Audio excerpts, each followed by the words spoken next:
వెంకటాపూర్ గ్రామంలో avenue plantation లో భాగంగా సర్పంచ్ కనకయ్య ఆధ్వర్యంలో 2000 మొక్కలను నాటారు. గజ్వేల్ నియోజకవర్గంలోని శివారు వెంకటాపూర్ గ్రామంలో ఎవెన్యూ ప్లాంటేషన్ లో భాగంగా సర్పంచ్ కనకయ్య మరియు చెప్యాల రాజేశ్వరరావు ఆధ్వర్యంలో గ్రామ ప్రజలు అందరితో కలిసి 2000 మొక్కలు నాటిన మాజీ రాజ్యసభ సభ్యులు జోగినపల్లి సంతోష్ కుమార్. సర్పంచ్ కనకయ్య మాట్లాడుతూ గ్రామ ప్రజలందరి చేతుల మీదుగా గ్రీన్ ఇండియా ఛాలెంజ్ లో భాగంగా జోగినపల్లి సంతోష్ కుమార్ చేతుల మీదుగా మొక్కలు నాటడం చాలా ఆనందంగా ఉందన్నారు.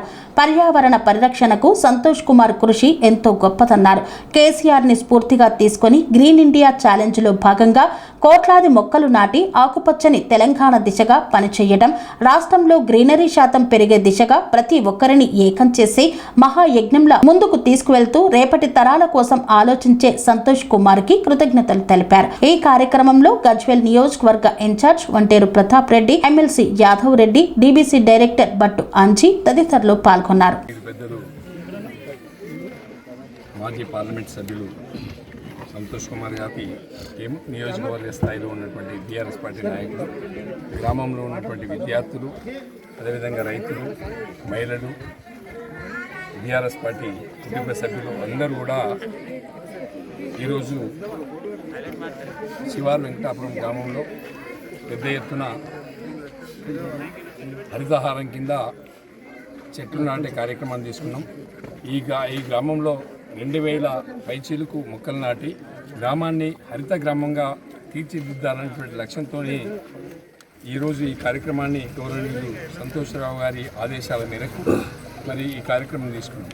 ముఖ్యంగా తెలంగాణ రాష్ట్రంలో హరిత రాష్ట్రంగా ఏర్పడడానికి పెద్ద ఎత్తున మరి సంతోషరావు గారు, అదేవిధంగా ముఖ్యమంత్రి కేసీఆర్ గారు దాదాపుగా 286 కోట్ల మొక్కలు ఈ రాష్ట్రంలో నాటి పల్లె ప్రకృతి వనాలు, అదేవిధంగా పట్టణ ప్రకృతి వనాలు, రోడ్ల వెంట, అదేవిధంగా దట్టమైనటువంటి అడవులు రాష్ట్రంలో, తెలంగాణ రాష్ట్రంలో హరిత రాష్ట్రంగా మార్చినటువంటి నాయకుడు కేసీఆర్ గారు.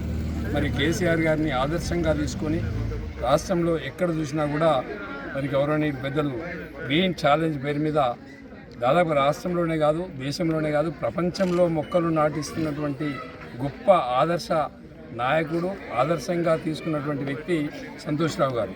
మరి సంతోషరావు గారి పుట్టినరోజు సందర్భంగా ఎవరు పుట్టినరోజున్నా వాళ్ళ సందర్భంగా ఒక మొక్క నాటాలి. ఒక బిడ్డ కూతురు పేరు పెడితే ఒక మొక్క నాటాలి. అమ్మ పేరు మీద ఒక మొక్క నాటాలి.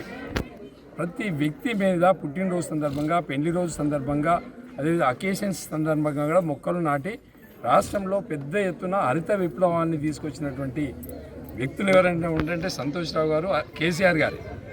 ఈ కేసీఆర్ గారి ఆదర్శంలో రాష్ట్రంలో అన్ని గ్రామాలలో కూడా పెద్ద ఎత్తున మొక్కలు నాటి ఇవాళ ఏ రోడ్డు, ఏ హైవే వెంట వెళ్ళినా, ఏ గ్రామానికి వెళ్ళినా కూడా మొక్కలు నాటుతున్నాయంటే బికాస్ ఆఫ్ కేసీఆర్. ఆ పెద్ద పెద్ద మొక్కలు కనిపిస్తున్నాయంటే కేసీఆర్ గారు. మరి ఇవన్నింటి కూడా ఆదర్శంగా తీసుకోవాలి. ఇలా పెద్ద ఎత్తున తెలంగాణ రాష్ట్రంలో మరి పాడి పంటలతో ఆర్థిక రాష్ట్రంగా ఏర్పడ్డదంటే దానికి కారణం కేసీఆర్ గారు. మరి భవిష్యత్తులో కూడా మరి ఇవాళ కేసీఆర్ గారు లేకపోవడం వల్ల ఎంత నష్టం జరిగింది. రాష్ట్రంలో ప్రతి వ్యక్తి నష్టపోయాడు. రైతు నష్టపోయాడు, విద్యార్థి నష్టపోయాడు, నిరుద్యోగి నష్టపోయాడు, అదే మహిళలు నష్టపోయారు, ప్రతి వ్యక్తి నష్టపోయారు, రాష్ట్రమే నష్టపోయింది. కొట్లాడి తెచ్చుకున్నటువంటి తెలంగాణను భవిష్యత్తులో తెలంగాణ భారతదేశానికి ఆదర్శంగా ఉండాలి. ఆ లక్ష్యంతో కేసీఆర్ గారు కృషి చేశారు, సంక్షేమం ఇచ్చారు. అదేవిధంగా వ్యవసాయాన్ని రంగాన్ని ముందుకు తీసుకెళ్లారు. దాంతోపాటు ఇండస్ట్రియల్ ముందుకు తీసినటువంటి నాయకుడు కేసీఆర్ గారు. మరి ఎక్కడ చూసినా ఆ రోజు ఎవరి ఇంట్లో చూసినా డబ్బులే డబ్బులు, ఎవరి ఇంట్లో చూసినా వడ్ల రాసులే రాసులు. మరి ఇవాళ పరిస్థితి ఏంటి? ఇవాళ రాష్ట్రంలో ఎక్కడ చూసినా దివాళాకోరుతనం కనిపిస్తుంది. నిరుద్యోగులు రోడ్ల మీదకి వస్తుండ్రు, విద్యార్థులు రోడ్ల మీదకి వస్తుండ్రు, రైతులు రోడ్ల మీదకి వస్తుండ్రు. ఎవరిని చూసినా ఒక అసంతృప్తి కనిపిస్తుంది. కాబట్టి మన రాష్ట్రంలో ఉండే ప్రజలందరూ కూడా, మహిళలు కానీ, విద్యార్థులు కానీ, నిరుద్యోగులు కానీ, రైతులు కానీ, ప్రతి వ్యక్తి కూడా ఏం కోరుకుంటున్నారంటే మళ్ళీ కేసీఆర్ గారు రావాలి, మళ్ళీ తెలంగాణ రాష్ట్రం హరిత విప్లవం రావాలి.